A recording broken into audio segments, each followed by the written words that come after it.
Wellman. Reading your book changed my entire life. Your reading my book has changed my entire life. Thank God our lives have touched.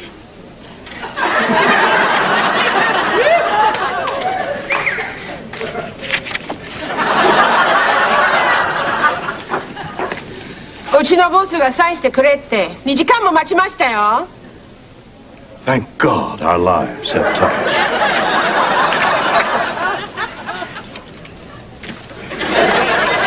Bob, can we hurry up, please? We're gonna miss the movie. Warren Wellman's right now, right here. What kind of a stupid title is that? I can't believe you are still covering up his book with yours. Hey, Hemingway spent years covering up the works of Hayes Jackson. Who's Hayes Jackson? Exactly. Besides, I am performing a public service. This putz runs around telling people whatever they're doing right now, right here, is exactly what they should be doing. No journey, no change. He's just making people feel good about themselves. What kind of crap is that?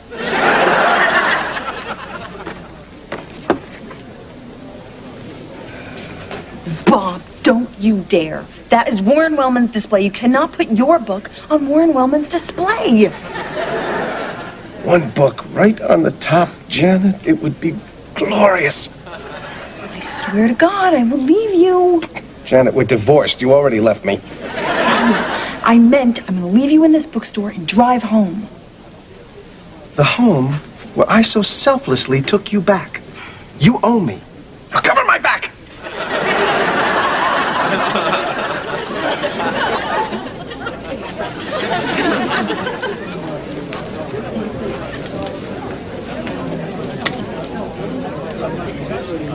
Sweet.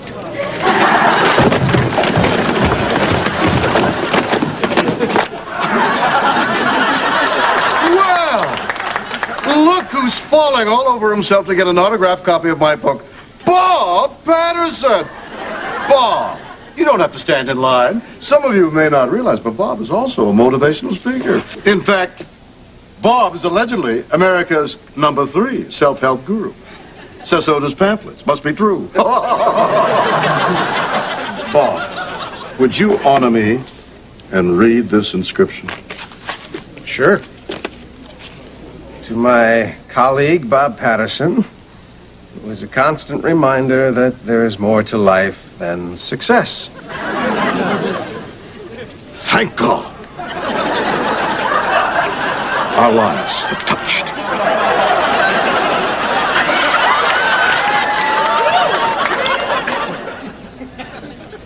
Warren, I think this is yours.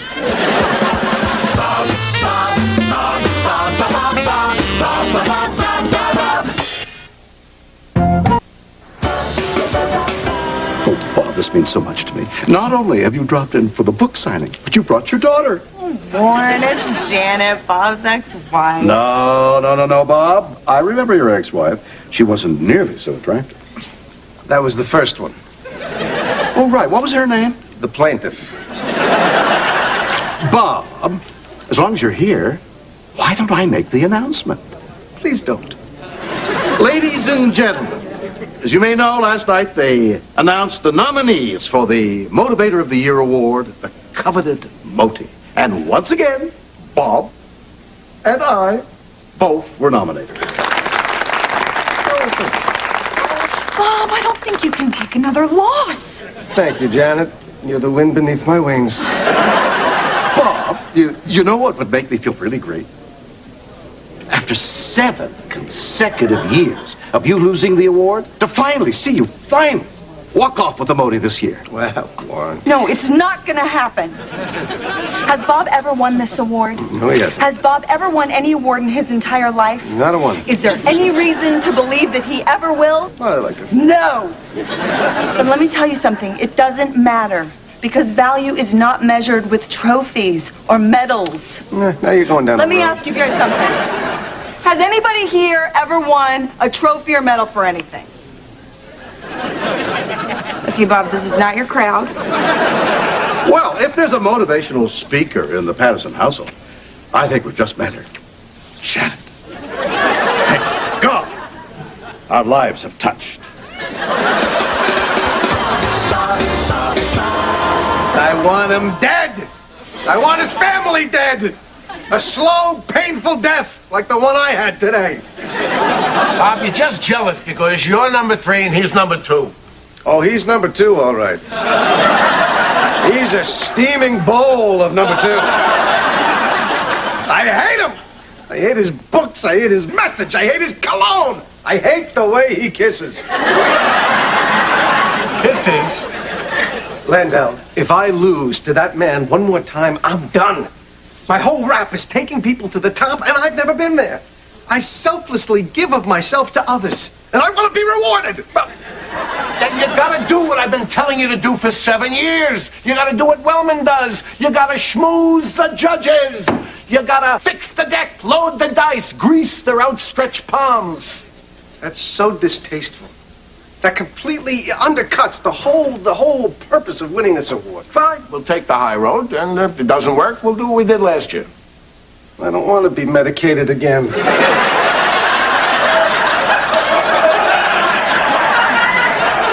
Why? Those pills kept you calm throughout the entire award ceremony.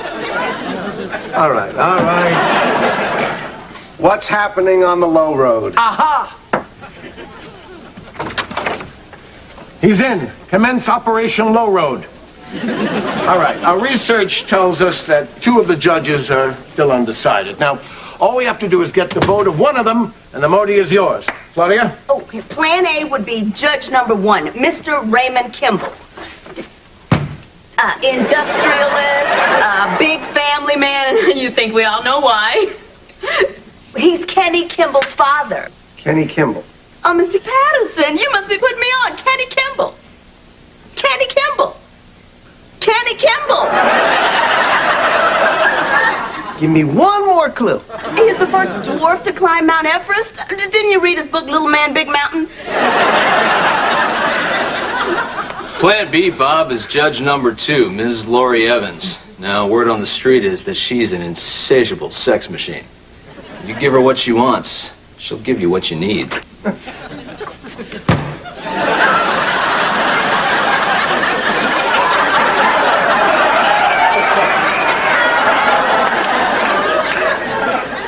Well, what I need is to forget I ever saw that photo. Well, I mean, she's not exactly my type either, Bob. Personally, I prefer redheads. But those eyes, they indicate she knows things. Yeah, like what it was like to travel by stagecoach. All right, Bob. Let's review your options. Plan B is not an option. Plan B is a date with the crypt keeper. So, you're going with Plan A? Absolutely. Wise choice. Now, Raymond Kimball and his son Kenny are huge baseball fans. So why don't you and Jeffrey take them to the ball game tomorrow night? Why do I have to take Jeffrey? Well, Kimball's a family man. So why don't you use your son to trick him into thinking you're a family man too? Jeffrey? Are you mad? The only thing Jeffrey hates more than me is me for 9 innings. What could I possibly offer my son that would get him to go to a baseball game with me? It's already 6:15. Where's that midget you promised me? Jeffrey, he will be here. And he's not a midget. He's a dwarf. But the politically correct term is little person. I don't care what you call him. I just want to dress him up in little outfits and show him to my friends. All right, Jeffrey, look. This is a kid who has gone through his whole life with people staring at him and thinking that he's different. So let's be a little sensitive and try to show a little bit of kindness. Hello? Hey, Dad. Why are you worried I'd call him fat? I can't even see him with all the glare coming off his chrome dome. Hi, I'm Raymond Kimball. This is my son, Kenny. He's such a kidder. Yeah. Oh, he's got a wonderful little sense of humor. Little? Is that a shot? Don't make me come over there and pluck you in the acorns. This guy, he had me at Chrome Dome.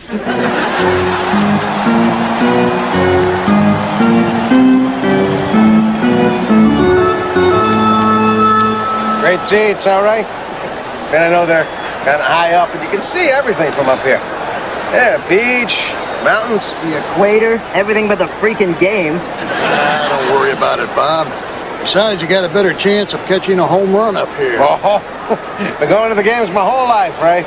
Never even came close. Well, there's no feeling like it in the whole world, Bob. Gotta take your word for that, Ray. Darn it. Something wrong, Bob? No. I just get a little sloppy sometimes. Take your word.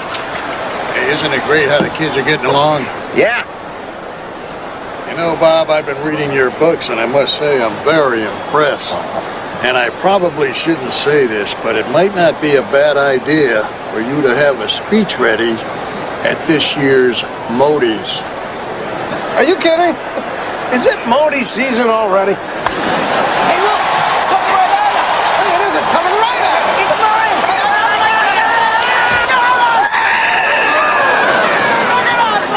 What the hell did you do to my son? It was an accident. He jumped.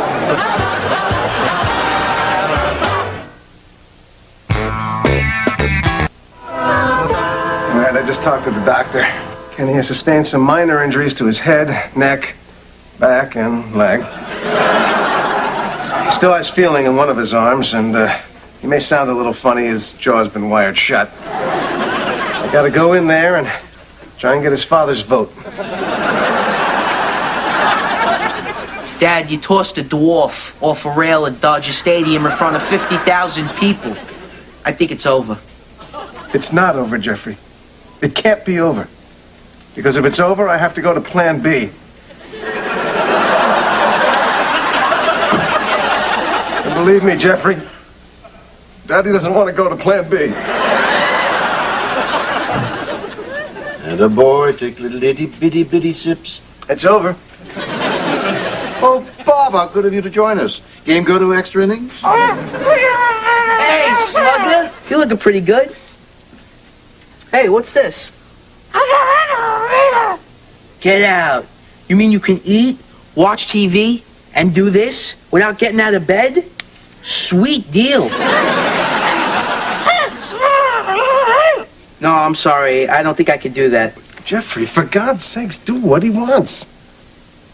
Okay.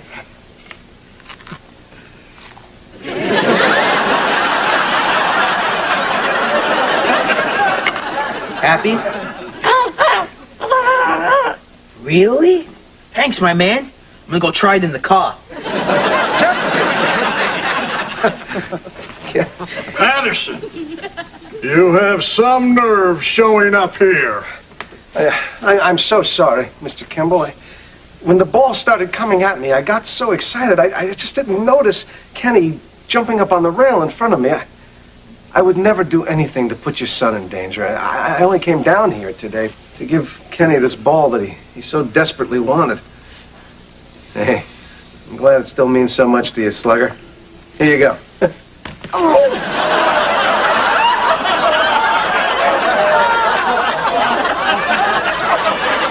He was reaching for it. He was reaching for his morphine drip. If you don't get out of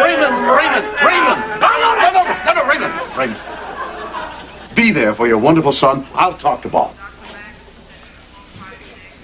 Bob, you need serious professional help. Oh, shove it, Wellman. Why this hostility aimed at me? I know what you were up to, taking Raymond Kimball and the son to the Dodger game via the low road. And how's the view from the high road? Squirting Jell-O into an injured dwarf's mouth?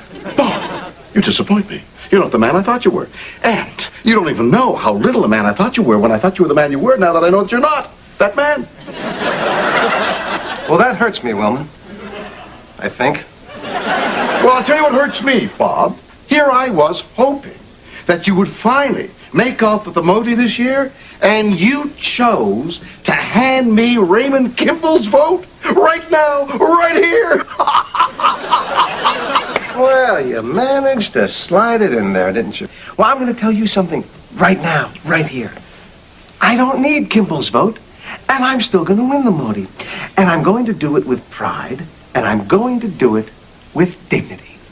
I can't do it. I can't buff an 87-year-old woman. Abort Plan B. Lori Evans has been waiting in your office for a half hour. She's not getting any younger. You do it. Bob, I'll give you $1,000. It's not about money. $5,000. Bob, stop. All right, you're playing hardball. I can respect that. What's it going to take?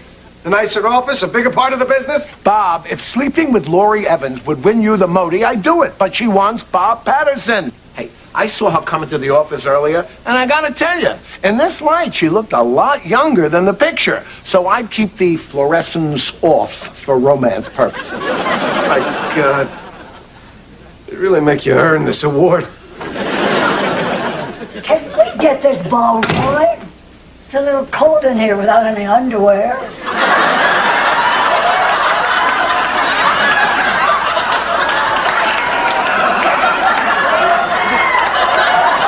Look who's here, Bob. Hi, I'm Bob. You've gotta be kidding me. I'm supposed to sleep with him? You know, I may be old, but I'm not desperate. Excuse me? Boys, I think we have a situation. Hey, lady, we had a deal. That kind of talk turns me on. How do you? I want $5,000, and I want a bigger piece of the business. Tough luck, Bob. She's a little heartbreaker. Problem is, she knows it. Man, you're late. Did we get Lori Evans' vote? It's in the bag. And I assure you of this because there's the bag it's in.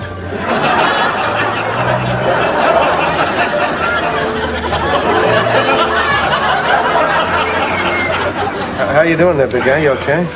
I'm not sure. On the bright side, I may have found something that will replace those Vietnam flashbacks.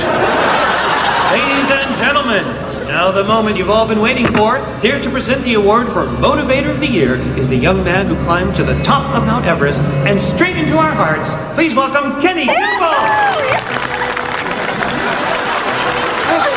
What is he doing here? He's a highly motivated celebrity. They must have asked him to present the award. Thank you. You know, people often ask me how I climbed all the way to the top of Mount Everest. I tell them it was easy. Bob Patterson was chasing me. And the nominees for Motivator of the Year are Deepak Chopra, Bob Patterson, Tony Robbins, and Warren Wellman. And the Modi goes to Warren Wellman. Not right. This is outrageous. There's got to be a mistake. No, it's not a mistake. That little liar is trying to rip me off. Hold it! Hold it! You stop the music. Please stop. I don't mean to rain on anyone's parade, Warren, but I'm afraid that a tragic hoax has been perpetrated on all you fine people. Now, I admit, if I had fallen 2 sections in a stadium, I might hold a grudge, too. Let's not forget, Bob, that you also hit him on the halo with a hardball. Now, that sounds a lot worse than it was. Please. Kenny, son, you know, there are moments where we all wish we could turn back the clock and erase the memories forever. Ain't that the truth? You can erase everything right now by simply reading the correct name on that card. Warren Wellman. Not Bob Patterson. Warren Wellman. Hey! Knock that off. I'll tell you when to play. Now, Kenny, give me that card. Come and get me, you giant bastard. Just give me that card. Let's see what you got, hard ass. Oh, God. I'd like to thank the Modi. No, you don't. Do it. All right. And the winner is Warren Wellman.